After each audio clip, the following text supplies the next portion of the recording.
Gentleman from Washington, Mr. Newhouse, is recognized for remarks on the bill. Thank you very much, Mr. Chairman. Appreciate the recognition to be able to speak on this bill. Ranking Member DeLauro, Ranking Member Capter, certainly Chairman of the subcommittee, Mr. Fleshman. And most importantly, I want to thank the staff of the subcommittee for their hard work on this bill.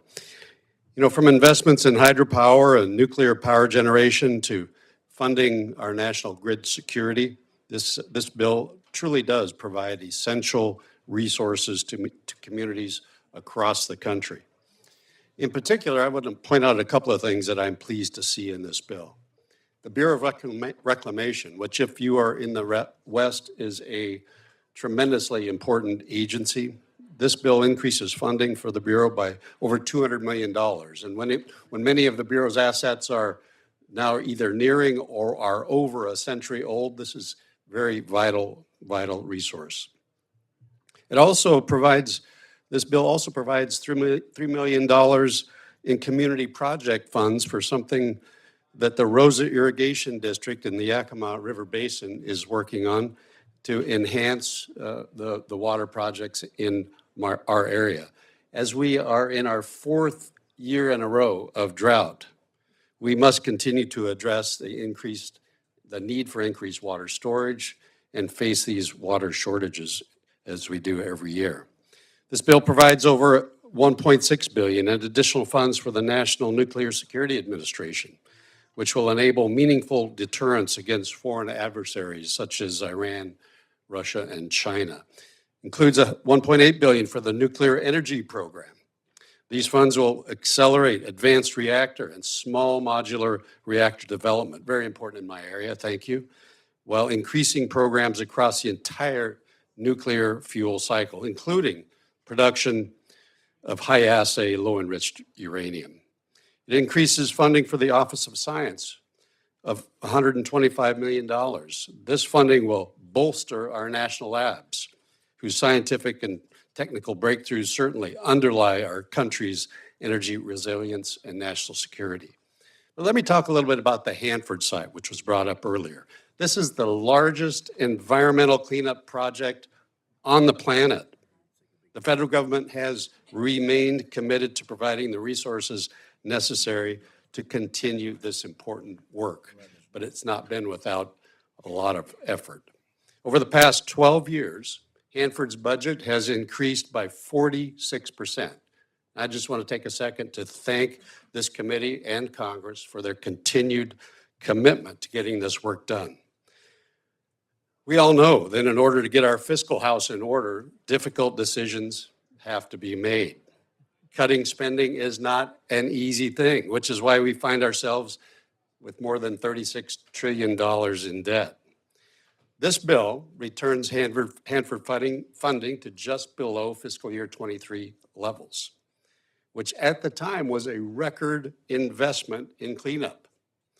But it also prioritizes the continued retrieval and immobilization of tank waste and supports the important milestones to prepare for permanent treatment and tank closure. Just last week, I met with Energy Assistant Secretary Tim Walsh and asked him directly if the House mark would delay cleanup timelines, which I repeated to him several times, cannot happen.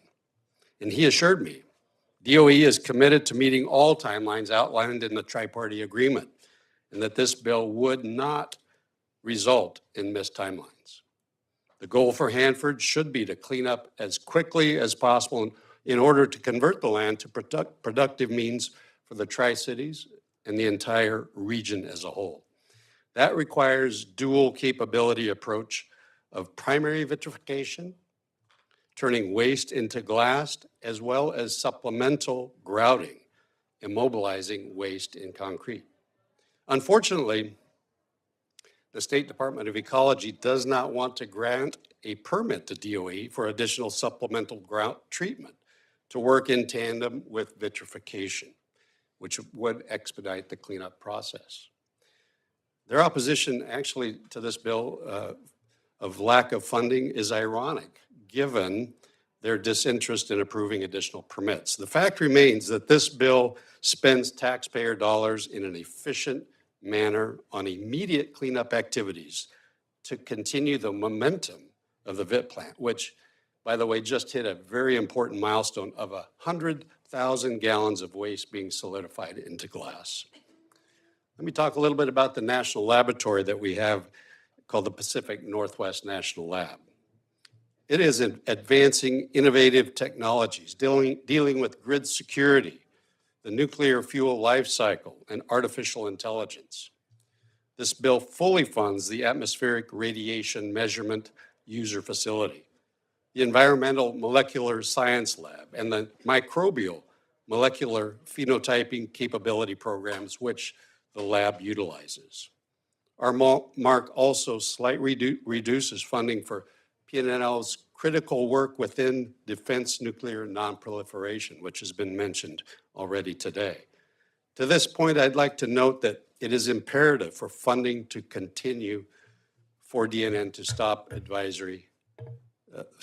adversary state and non-state actors from developing nuclear weapons. Mr. Chairman, just to close up quickly, appropriations is a negotiation. This House moves its bills, the Senate moves theirs. We conference, we send final products to the President that best serve the American people. We should judge appropriations on how effective and efficiently money is spent, not on how much money is spent. So quality over quantity. I want to continue working with all of my colleagues in this committee and get a product that we can all be proud of and spend taxpayer dollars in a responsible manner. Thank you, Mr. Chairman. Thank you for indulgence. I yield back. I thank the gentleman for his remarks. Gentlelady